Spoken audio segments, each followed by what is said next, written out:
Let's talk about the Canon V1 today. This camera I bought about a year ago.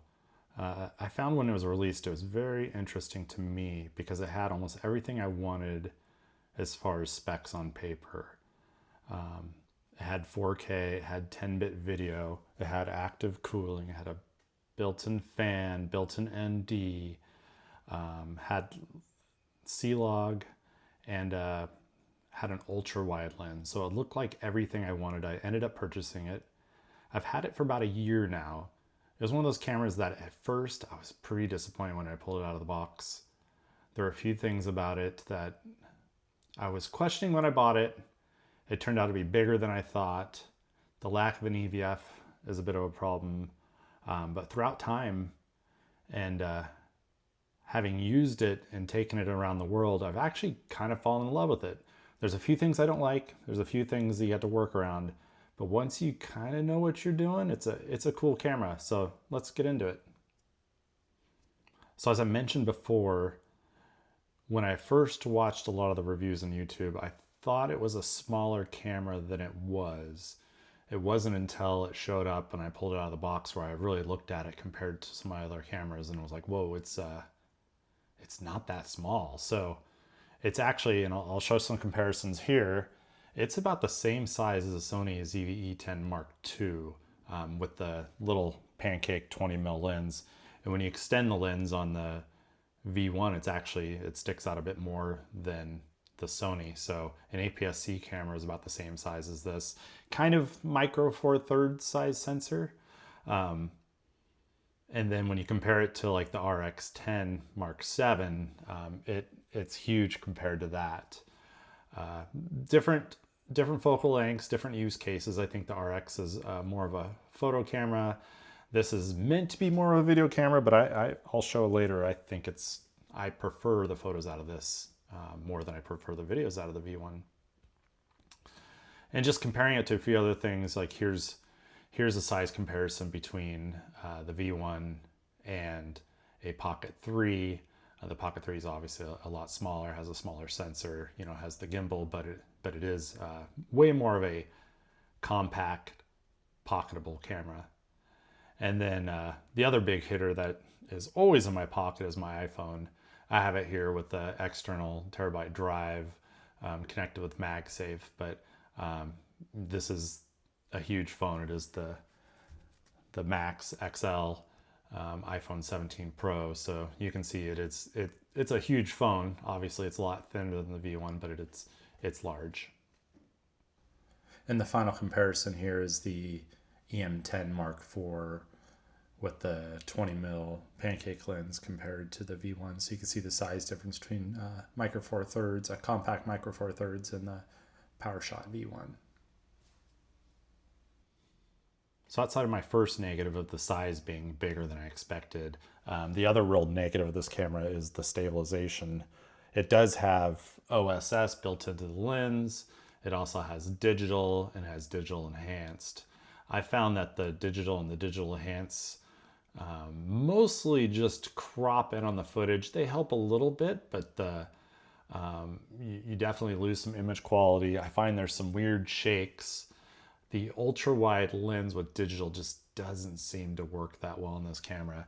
I actually think the ZV-E10 with the digital stabilization on that is way smoother than the stabilization on this camera. I found that I can get some decent shots if I'm pretty stable. I hold my arms in the proper weight or lean against the railing of something. But overall, it's a little shaky in the sides. It's, in my opinion, best to be used on a tripod. If you use it on a tripod, turn off the digital stabilization, get yourself that extra wide angle view, get the full sensor readout, and you'll have the best image quality that you can out of this camera. Also, I have noticed there's a little bit of noise with video on this camera. C-Log 3 hasn't been the easiest for me to grade. It's kind of like D-Log M. It's like a light log profile. So a lot of when I'm trying to grade it, I kind of struggle with this. Whereas S-Log 3 on Sony or V-Log on Canon, I feel like are extremely easy to grade. to get to where I want them to be. But the C-Log on this camera, it's a bit of a challenge. I've gotten a little better. You know, you overexpose slightly, and then you could use some LUTs and kind of get it to where you want to be.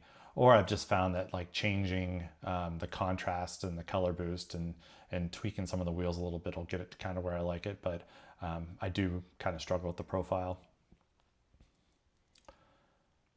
My last big negative of this camera is the lack of a viewfinder in the screen. I live in sunny California, where there's barely ever a cloud in the sky, you know, from spring to fall.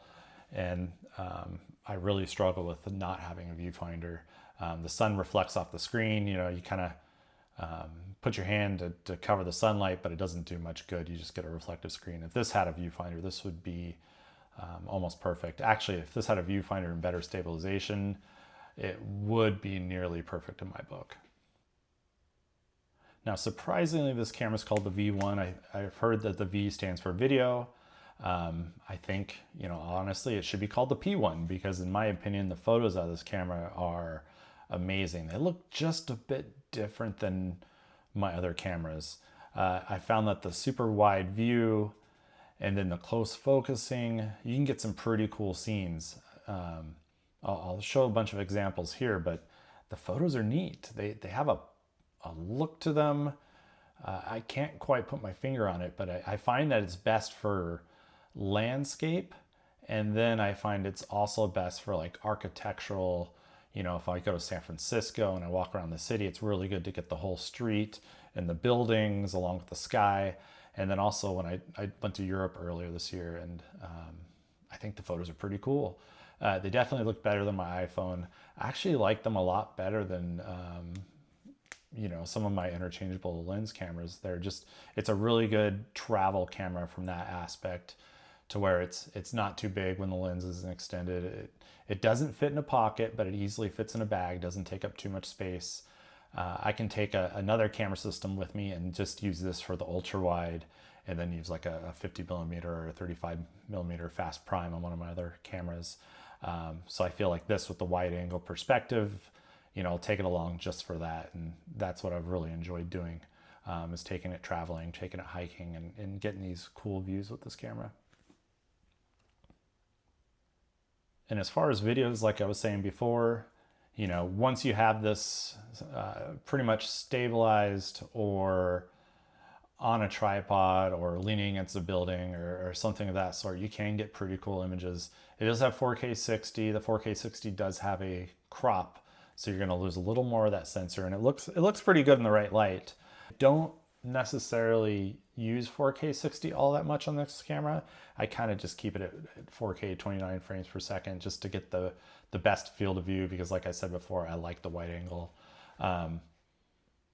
One of the other cool things about this camera is it does have an ND filter, so I found that I can use that to get the shutter speeds almost where I want it. It's not as strong as it should be for the bright sun we have here, but it does help.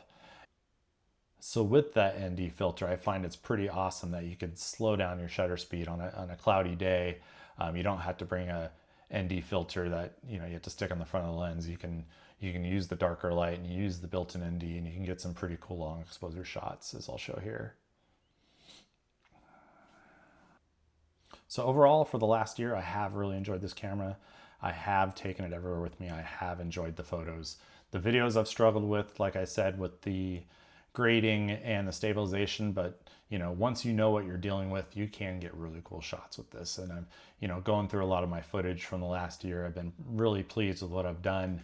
I'm happy with the photos and the videos. I'm happy I have this camera, and for the foreseeable future, it will be traveling with me in my bag, not my pocket, because it is a little bit big. So thanks for watching. If you have this camera, let me know what you think. If you have any tips and tricks on how to make the stabilization a bit better, and then get out and shoot. Enjoy the day. Thank you.